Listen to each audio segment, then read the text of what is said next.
લુણાવાડાના ઇન્દિરા મેદાન ખાતે હાર્દિક પટેલે જન આક્રોશ સભાનું સંબોધન કર્યું હતું, જેમાં ભાજપ ઉપર આકરા પ્રહારો કર્યા હતા। લોકસભાની ચૂંટણીનો પ્રચાર જોરશોરથી ચાલી રહ્યો છે, ત્યારે મહીસાગર જિલ્લાના લુણાવાડા નગરમાં આવેલ ઇન્દિરા મેળા ખાતે પણ પંચમહાલ લોકસભા બેઠકના ઉમેદવાર બીકે ખાંટના સમર્થનમાં કોંગ્રેસના સ્ટાર પ્રચારક હાર્દિક પટેલે જન આક્રોશ સભાને સંબોધન કર્યું હતું। જન આક્રોશ સભામાં મોટી સંખ્યામાં મેદની ઉપસ્થિત રહી હતી અને સંબોધન પહેલા હાર્દિક પટેલનું સૌ કોઈએ સ્વાગત કર્યું હતું। સભા સંબોધન દરમિયાન કોંગ્રેસના સ્ટાર પ્રચારક હાર્દિક પટેલે ભાજપ ઉપર આકરા પ્રહાર કરતા જણાવ્યું હતું કે નરેન્દ્ર મોદી સેન્ટ્રલમાં બેસીને અંબાણી જેવા મોટા ઉદ્યોગપતિઓના 1 લાખ કરોડથી વધુ દેવું માફ કરી શકતા હોય તો મહીસાગર જિલ્લાના ખેડૂતોનું 50,000 કે લાખ રૂપિયાનું દેવું કેમ માફ કરી શકતા નથી। વધુમાં હાર્દિક પટેલે જણાવ્યું કે અમે લોકોએ ભાજપને દૂધ પીવડાવ્યું અને ભાજપને મોટી કરી છે। अब उसमें तो हम क्या कहेंगे, लेकिन मुझे ये लगता है कि ये लोग नहीं चाह रहे थे कि महिसागर जिले में हम आए, यहाँ के लोगों को संबोधित करें, यहाँ के लोगों को जागरूक करें।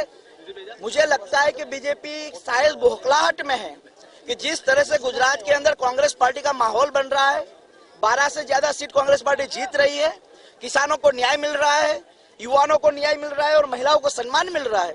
इसी वजह से हेलीपैड की परमिशन बीजेपी के दबाव की वजह से रद्द की गई, उनके परिवार के द्वारा मेरे खिलाफ अर्जी करवाई गई। कोई बात नहीं, लेकिन गजब का प्रेम, गजब का उत्साह, गजब का जोश, शानदार लाजवाब, मुझे लगा कि मुझे बहुत अच्छा प्यार मिला है। तो बेकार तो भाई હું છું, આખા દેશના 4 કરોડથી વધુ યુવાનો છે, 15 લાખ તો ખાતામાં આયા નથી, નોકરીઓ તો કોઈને મળી નથી, કે અમે હટાવ આખી જિંદગી લખેલું જ રાખવાનું? તો શું મોદી સાહેબ ખાલી ચૂંટણી ટાઈમે ચોકીદાર કેમ લખે? હવે પાકતા 5 વર્ષ ચોકીદાર લખી રાખશે। એ લોકો ચોકીદાર લખી તો વાંધો નહીં, અને ચોકીદાર બનીને દિવસમાં 10 વખત કપડા બદલે મજા આવે। જો નરેન્દ્ર મોદી સેન્ટ્રલની અંદર બેસીને અદાણી અંબાણી જેવા ઉદ્યોગપતિઓનું 1 લાખ કરોડથી વધુ દેવું માફ કરી શકતા હોય તો મારા મહીસાગર જેવા ગરીબ ખેડૂતના માથે 50,000 કે લાખ રૂપિયાનું દેવું હોય છે, એ માફ કેમ નથી કરી શકતા? એ સૌથી મોટો સવાલ છે। આ ભાજપને દૂધ પાયું હતું, અમે લોકોએ આ ભાજપને મોટી કરી હતી।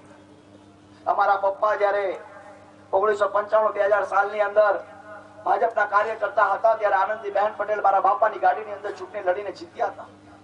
અમને નથી ખબર કે હાપને દૂધ પાવશું, મારો બેટો હામે ફૂફાળા મારશે। આજે હાપે મારા બેટા હામે ફૂફાળા મારવાની શરૂઆત કરી। આવશું ભાઈ, દેશને પ્રધાનમંત્રી બનવો છે, ચોકીદાર નથી બનવું, પણ આપણે કોઈ સવાલ નથી કરતા। મહીસાગર જિલ્લો અલગ પડ્યો છે, છતાંય ડેરી આ જિલ્લાની અલગ નથી પડી, એના માટેની આ લડાઈ છે।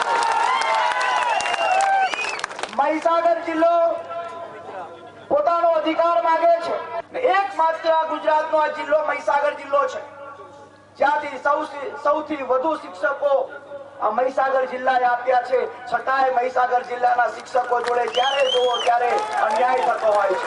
2019ની ચૂંટણી કોઈ કોંગ્રેસ કે ભાજપના ઉમેદવારને જીતાડવા કે હરાવવા માટેની નથી, પણ ડોક્ટર બાબા સાહેબ આંબેડકર દ્વારા બનાવેલા બંધારણને બચાવવા માટેની ચૂંટણી છે, ભારતના ઇતિહાસને બચાવવા માટેની ચૂંટણી। અને મારે અહીંયા 6 વાગે આવી જવાનું હતું, ભાજપ વાળા મને અહીંયા ન આવવા દેવા માટે હેલીપેડની મંજૂરી કેન્સલ કરી નાખી। એક 25 વર્ષના છોકરાથી આટલી બધી બીક શા માટે લાગે છે એ ખબર નથી પડતી।